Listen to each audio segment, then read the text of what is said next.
homeowner territory. Yes, Yeah. God knows. That's true. Yeah. How are you feeling, Bill? Okay. It's gradual improvement. Good. But I mean, there's, well, as you know, the pain level and the swelling fluctuate, Yeah. seemingly without reason.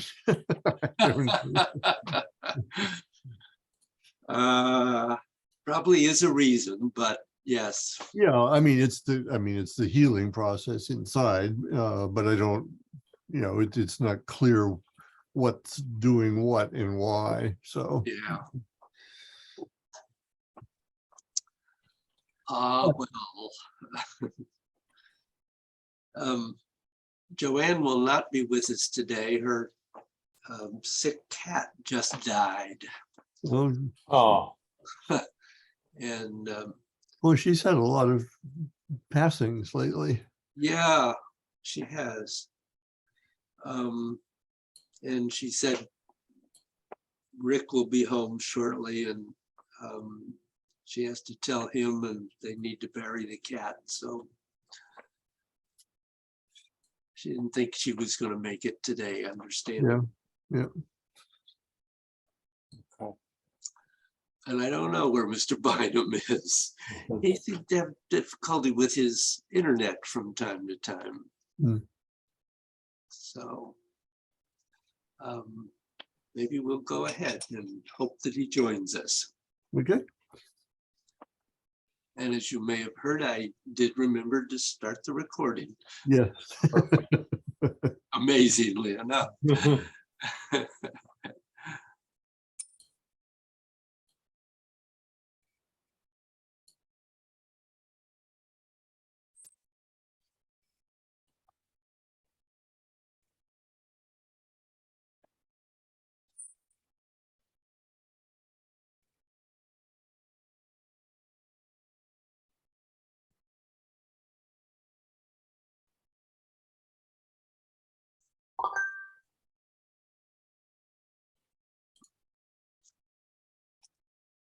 So questions, comments,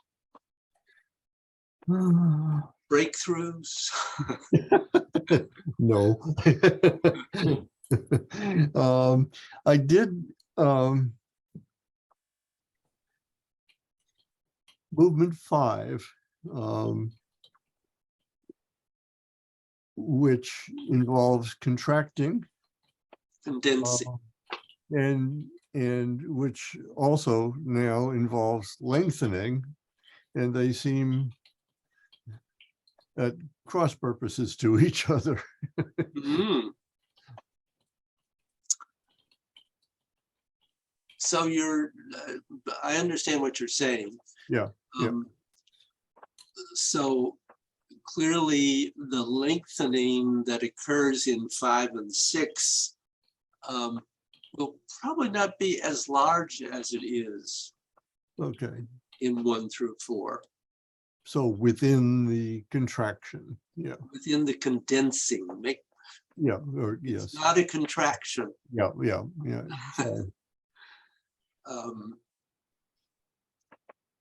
So yes, but you still have to get within that condensing, that release of lengthening. Yeah. Okay. So I understand what you're saying. It's like finding that balance Yes. in there. Anything for you, Adam? No, I don't think any question. No breakthroughs, just kind of slow, steady progress, I think. Feel like each week's a clear sense of the energy, and it's a little fuller. So Good. What does that mean, fuller? I guess a more specific feeling than a general sense of relaxation and easiness with the movement. Uh-huh. More of, I guess I would describe it like a warm electrical tingle. Mm-hmm. And that sensation moving kind of pretty readily throughout the body, Mm-hmm.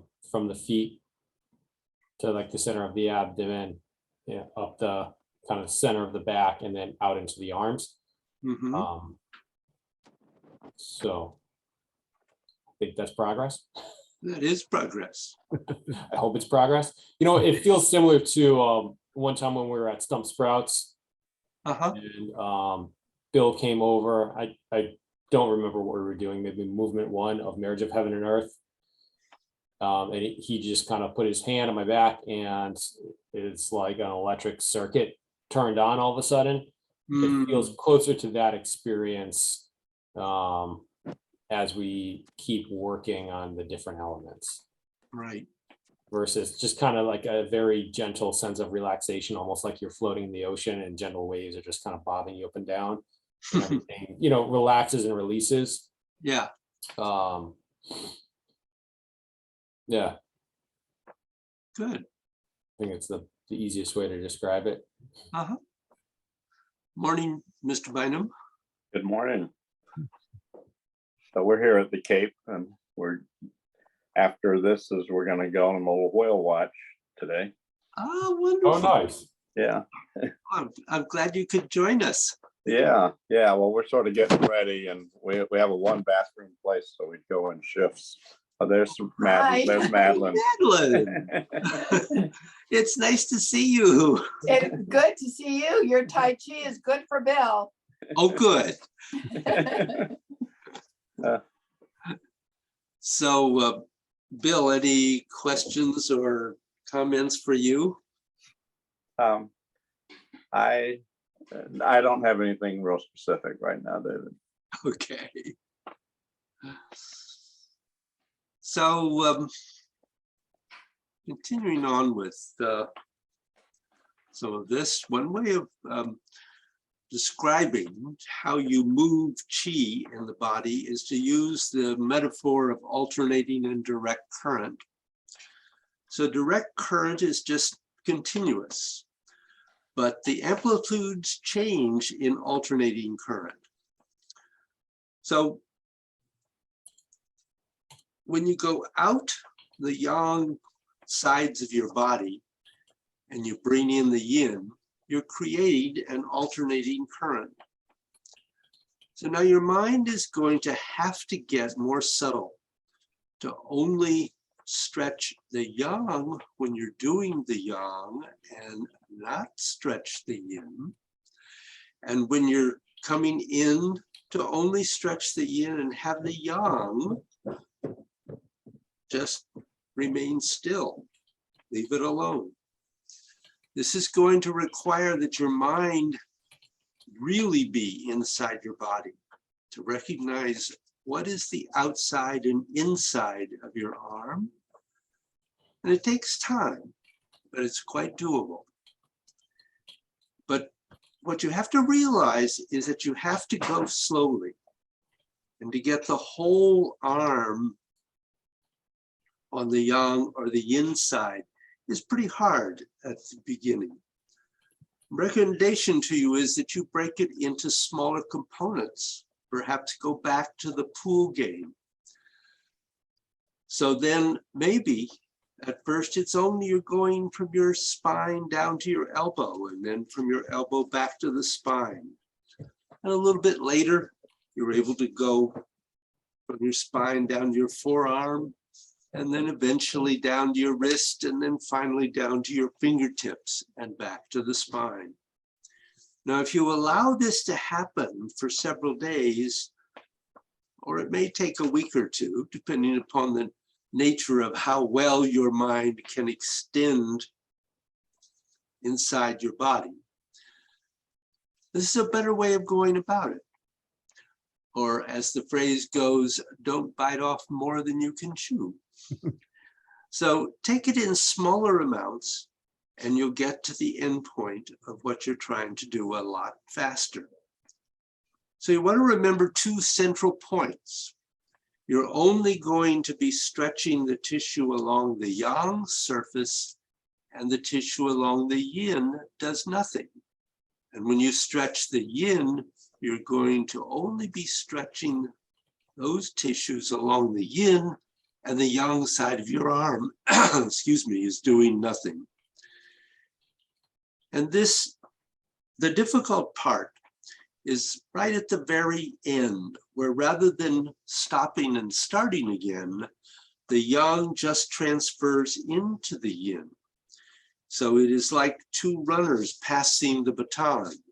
There is no pause or hesitation, because just when you are getting right to the very end of the yang, the yin is already beginning. Not much, but just enough, so that when you have the turnover, the energy can continue and not have a break. Now, this concept that you can move the yang but not the yin, or move the yin and not the yang, or just the fact that you can move things on one side of your arm without a problem, is very counterintuitive for a lot of people. And they find it hard to understand what that is. Now, in ancient China, they had somewhat of the same problem, similar anyway. There were many Qigong and Tai Chi masters who liked to wear clothing that made them look good and emphasized their place in the hierarchy. And part of what it was is indicated by a phrase in China, hiding behind a curtain. So you had masters doing things, but because their clothes were big and soft and floppy, with a lot of loose material, you couldn't see what they were doing. So they called that hiding behind a curtain, hiding their body behind a curtain. And then their students would usually have to wait until summer when it got incredibly hot, and the teacher would dress in what would relate to, in China, to our undershirts. And then the students would say, oh, could you review this, or show us how we do that? And then, because they could see their flesh, they could see and understand what was happening inside of their teacher. So the yang meridians and the yin meridians are a big thing, because this is how you get the energy to be circulating throughout the body. That's a balance, and it makes them stronger. So I don't think probably that on Zoom you're actually going to be able to see this, but I'm going to show it to you anyway.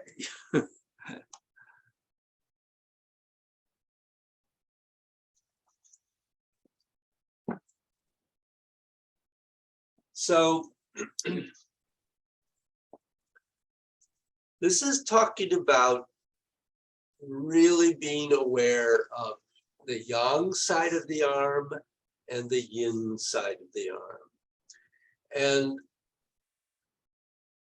I'm starting from neutral, and now I'm going to extend out the yang side, but actually simply allow the yin to be still. And then I can go back to neutral and draw in the yin side and let the yang be still. So you really have to develop the ability, and we'll talk about how to go about this, but you're really trying to be able to separate and be aware of extending the energy out the yang side and bringing it back in the yin.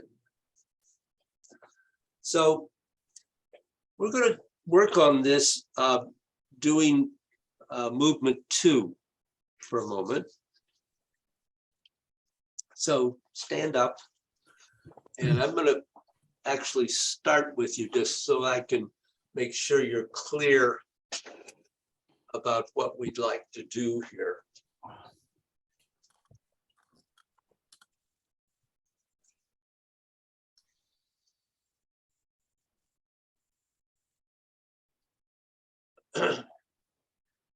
So as you're coming up and extending out, you're going out the yang surfaces of the body.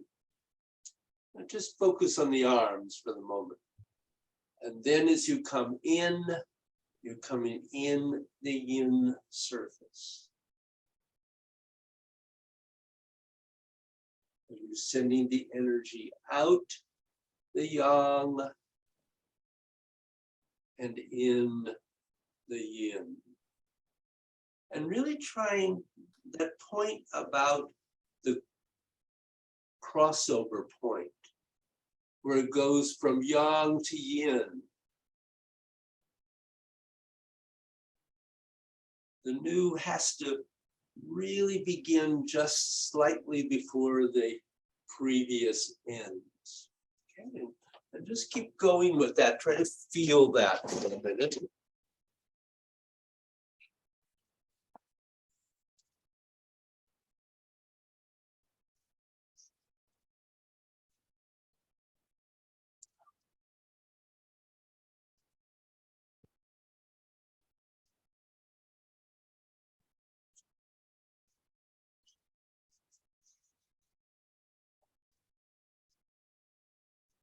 Once you really know what you're doing, it's not terribly hard. It's actually quite simple. You're stretching the yang. And if your arms are bending, it's coming in the yin. So extending out the yang and bending in the yin.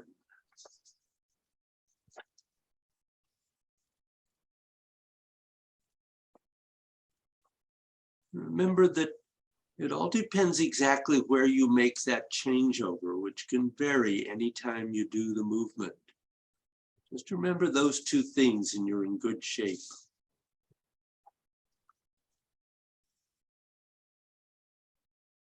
Now, one of the ways to think about this is that when you first start doing this,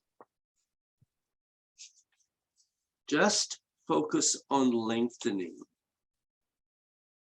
So lengthening outward and lengthening inward. And don't focus on the yin and yang surfaces for a little bit. Just get the lengthening outward and the lengthening inward. So in as you bend, and lengthening out as you extend.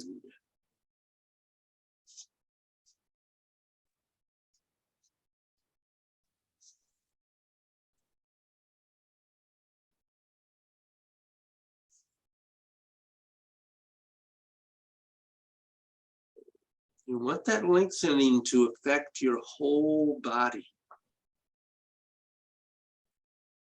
not just the arms.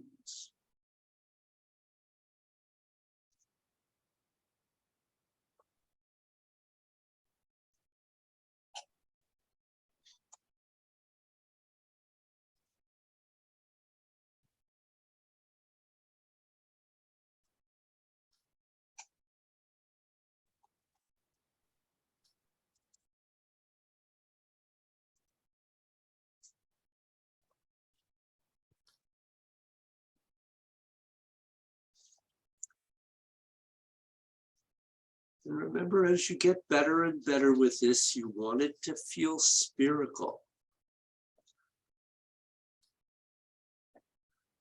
You don't want to have any sense of straight lines in any of this.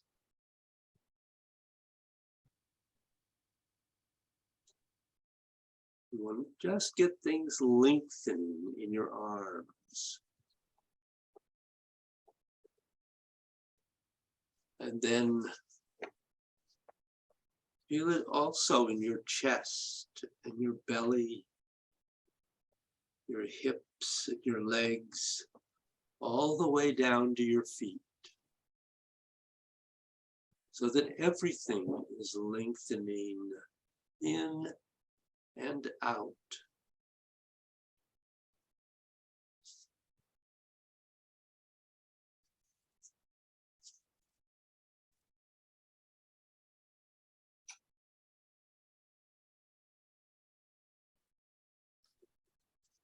And as you begin, of course, in your practice, it could be the pool ball method, but eventually you want it to be the water hose flow.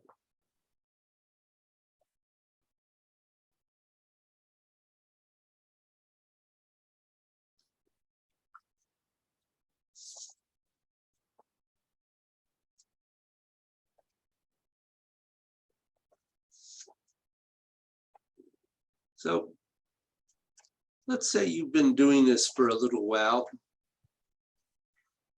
a week or so, and you do have a good sense of lengthening. You want to have the sense of it's entering your body, especially that it's lengthening or increasing the space up and down, inward and outward, in all of your internal organs.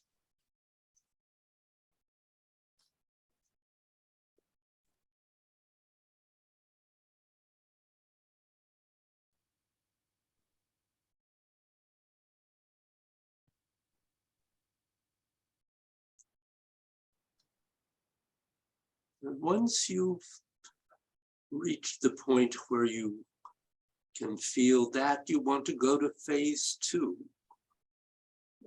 so that your arms are lengthening in along the inside of your body and lengthening out along the yang side.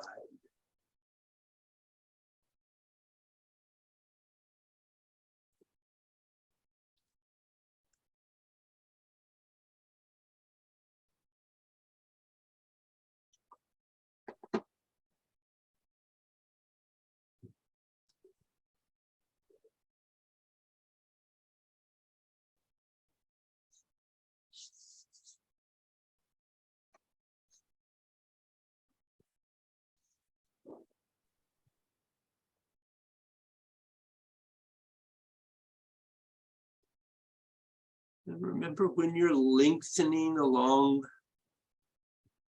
the yin surfaces, leave the yang surfaces alone.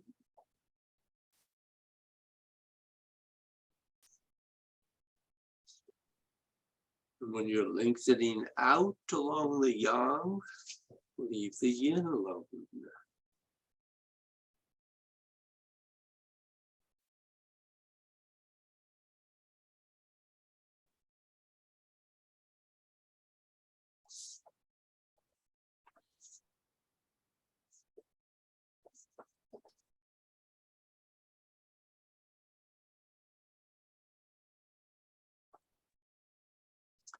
And of course, with this too, as you get better and better, you can start finding that the outside of your arms is also the outside of your legs and your back. And the inside of your arms is also your face, chest, belly, and everything in the front of your body, and the inside of your legs.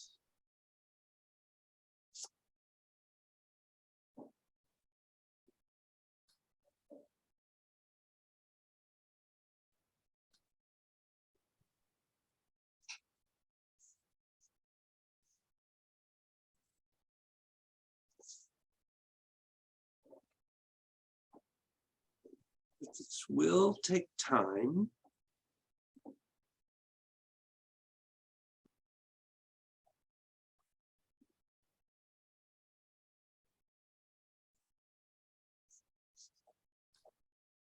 a progression as you go from just the arms until you start including the entire body.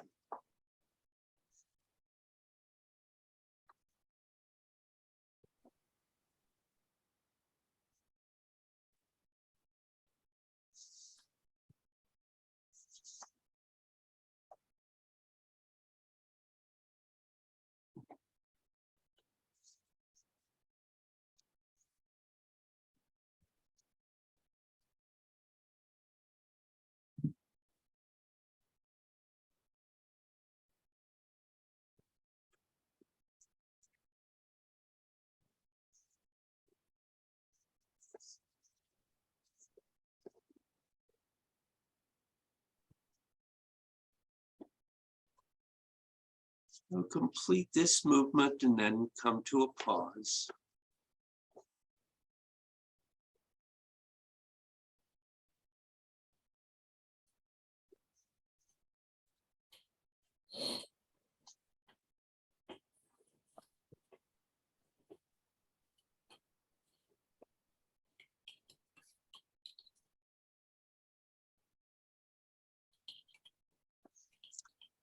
Okay, so how was that? What did you feel? Did you begin to get some sense of the separation of this yin and yang? Some. It takes time. Yeah, not very consistent at all, but Yeah, I could feel it in the arms. I think it's gonna be more of a challenge in the legs, and it's Yeah, it is. yeah, it feels like it's easier to do further out, in my forearms more than, closer to the torso. It gets harder to differentiate. Yeah, and that often that area from the elbow to the scapula is hard to feel. That is an area that you have to work on opening up and developing. I think some. I think should it feel like different sensations? I feel like I can feel the energy moving on the outside of the arms and on the inside of the arms, but the quality of the energy feels very much the same, like it's the same type of sensation, but What I would say is that I think that's perfectly appropriate for this stage. Eventually, it will feel subtly different. okay. And then did the incorporating the legs I found challenging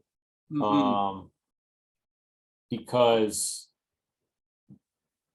I felt like the energy was moving the opposite way of how I thought it should be moving.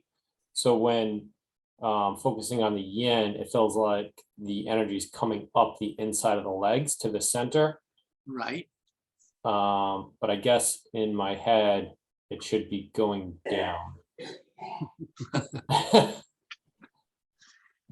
If you remember clear back to Dragon and Tiger, yeah, when we first talked about the macrocosmic circuit, yeah, the energy is coming up the inside of the leg and it goes down the outside of the leg. And indeed, if you think about the movements we do in Dragon and Tiger, that's where we first begin to feel that, because we have the hand moving through the etheric body, moving that energy on those surfaces. mm-hmm. And so it's the same, it's a similar sensation. But, Okay. But now indeed, you're not having that direct hand moving through the etheric body and moving it. Now you have to use the extension of your mind. No, that's helpful, because I still occasionally try to do Dragon and Tiger, that flick, where you get everything on a diagonal going in both directions. You really feel that. Yep. Yeah. Good. So one of the things Bruce really recommended about this is that depending on the amount of time that you have, that simply working on one posture and really focusing on these stages of feeling may be all you have time to do in a day. Ideally, you should also do a flow after you have done that, after you have hopefully awakened that sensation. So that's what we're going to do.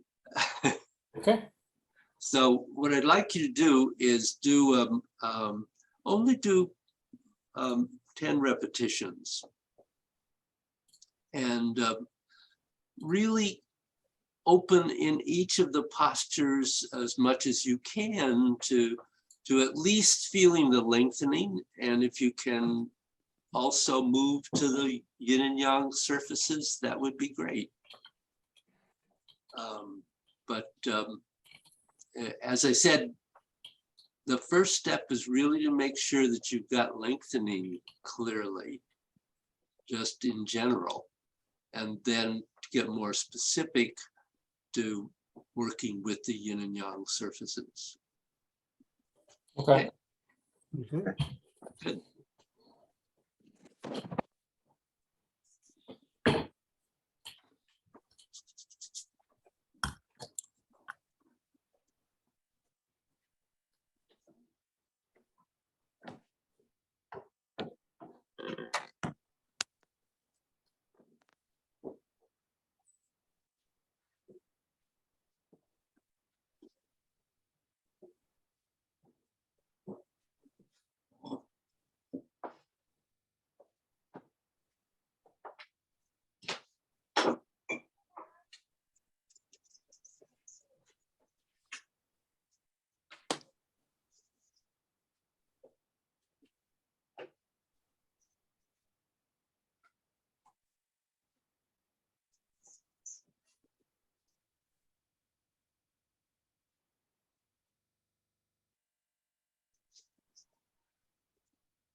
How was that?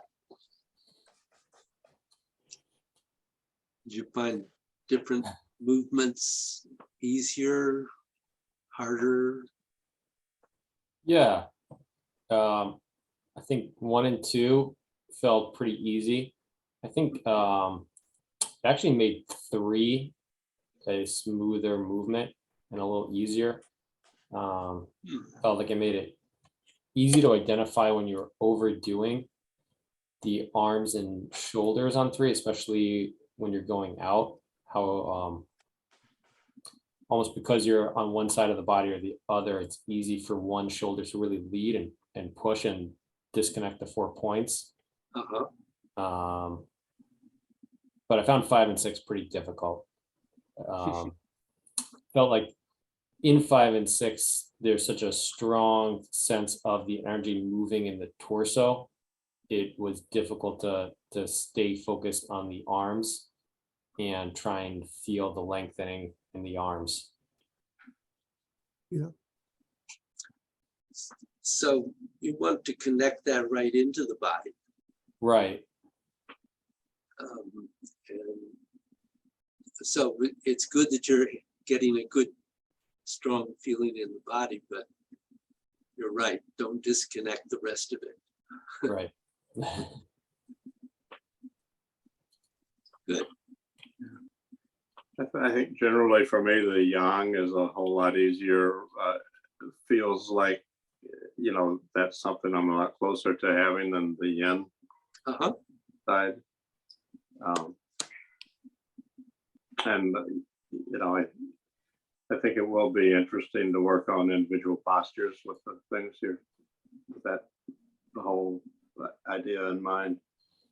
Because, you know, like 2 felt comfortable because we just did it. So, but less so for others. Sure.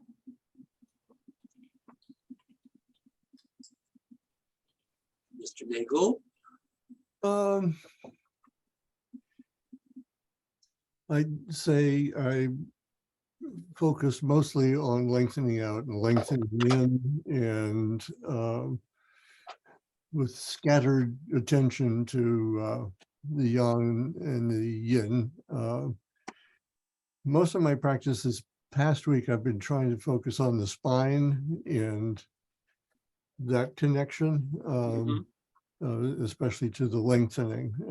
So that continued, and I had trouble building in the new piece from today. So, Well, as I said, let yourself just focus on the lengthening.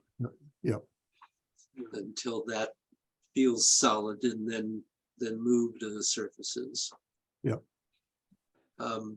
Also, I might just say that it is, as at least as a general rule, it's much easier initially, it's much easier for men to feel the yang than the yin, and for women to feel the yin than the yang.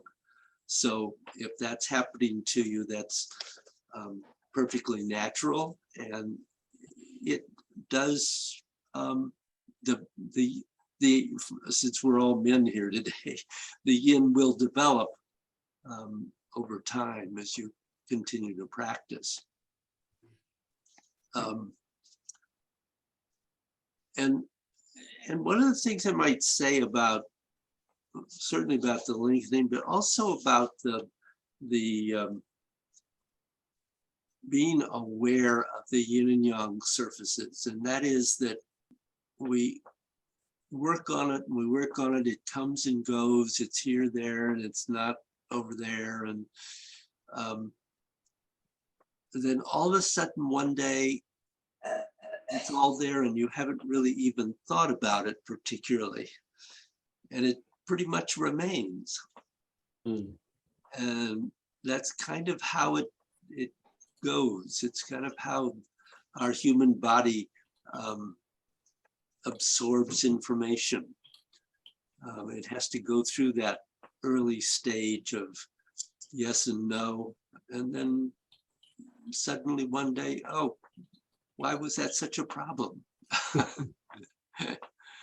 But it takes time and practice.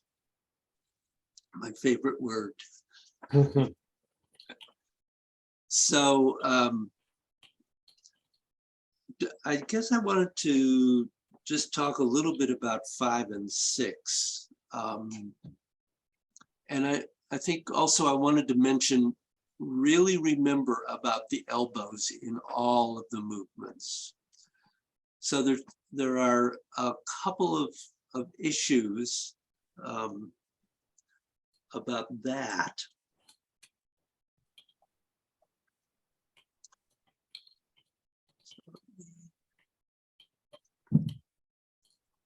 Yes, here.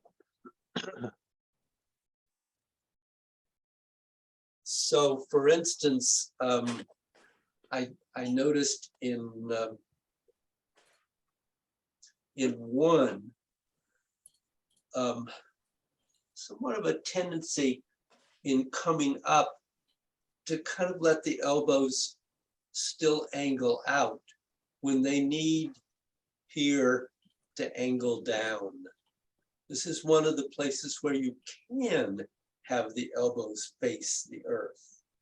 And so we always want to do that wherever you can without distorting your structure and the connection through the shoulder and the armpit.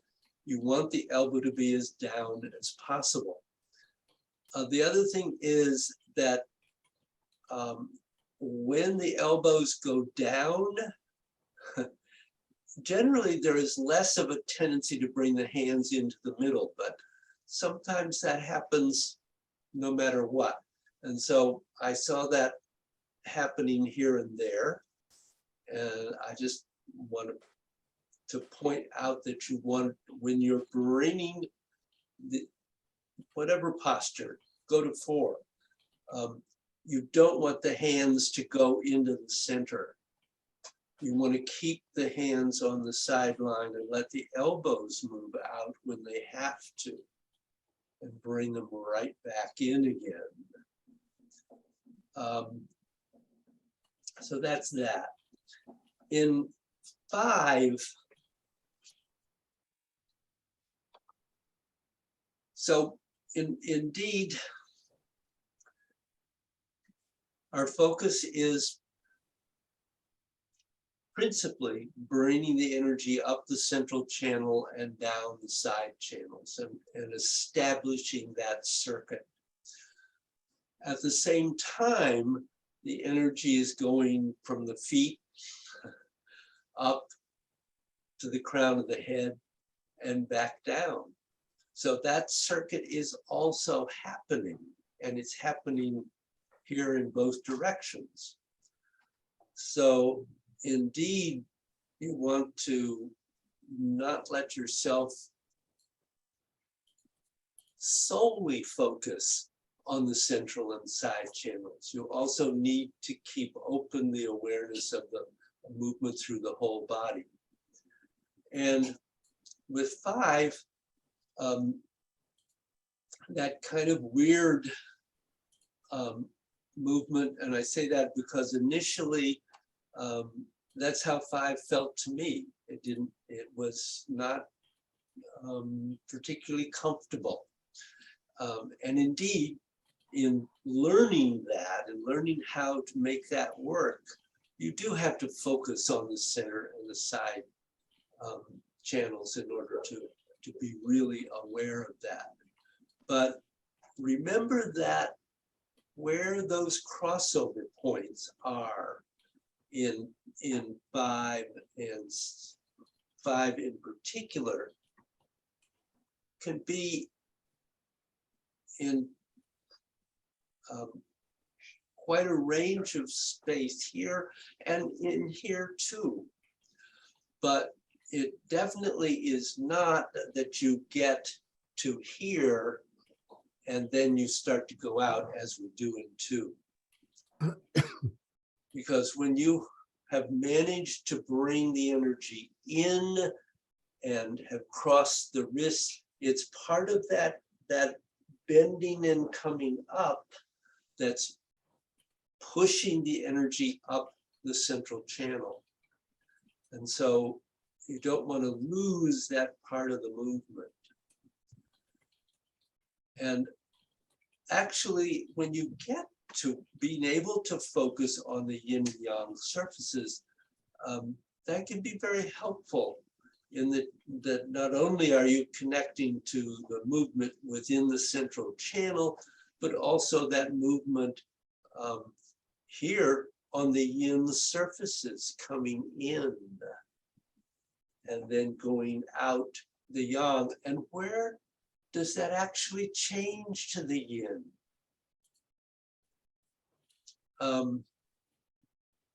And then 6, I guess one of the things I wanted to say was make sure that when you make that transition from 5 to 6, that when you've gotten to here, be sure you let the arms have a rounded movement. Don't go there, because that just stops the energy there for a moment. So when you get to the crossed wrists, then let that round and go up and come down through the center. And here you have to really let your elbows come in. Let your elbows come in as you cross the wrists and come down. And remember, we're working, you want to work with that cross of the wrist. You'll find that the strength of the energy is much stronger when you cross the wrist than it is when you simply connect the Laogong points. So making sure that you find that connection.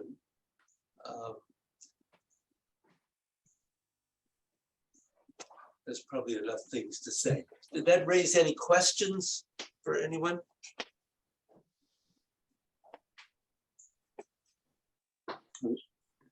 No, I don't think so. Those are good refinements, David.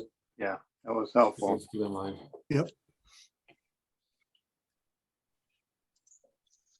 Okay. Well, have fun practicing, and I hope you have fun with these principles. Thank you, David. Thank you. David. Thank Yeah. you. Good luck with the water, Adam.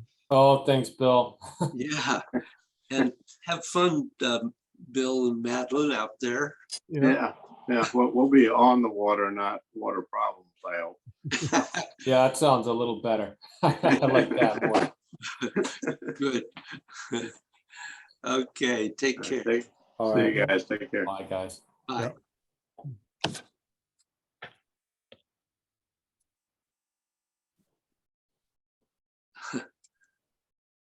So, do you have a plumber coming?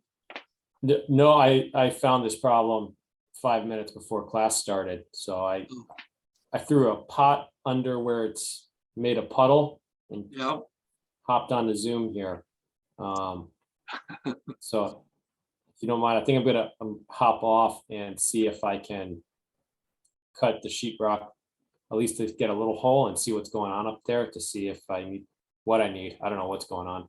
I guess some other units have had issues. So we have kind of like a slate tile Uh-huh. on the kitchen floors and in the bathroom floors, but they use the slate tile in the showers, Mm. and it the slate flakes off. You get these little like flakes, I mean really thin layers. Huh. And then it breaks up and washes down the drain. But other people have had, I guess, leaking issues because over the years it doesn't like clean out the drain. It builds up layers of like residue and crud in there. So I don't know if that has something to do with it, but yeah, I don't know. Yeah. I got to try and figure out where the water's coming from first. Well, good luck with that. So always something. Yep. Well, hang in there. Thanks, David. Take I'll, care. yeah, take care. I'll see you soon. Alrighty. All right, Bye-bye. bye.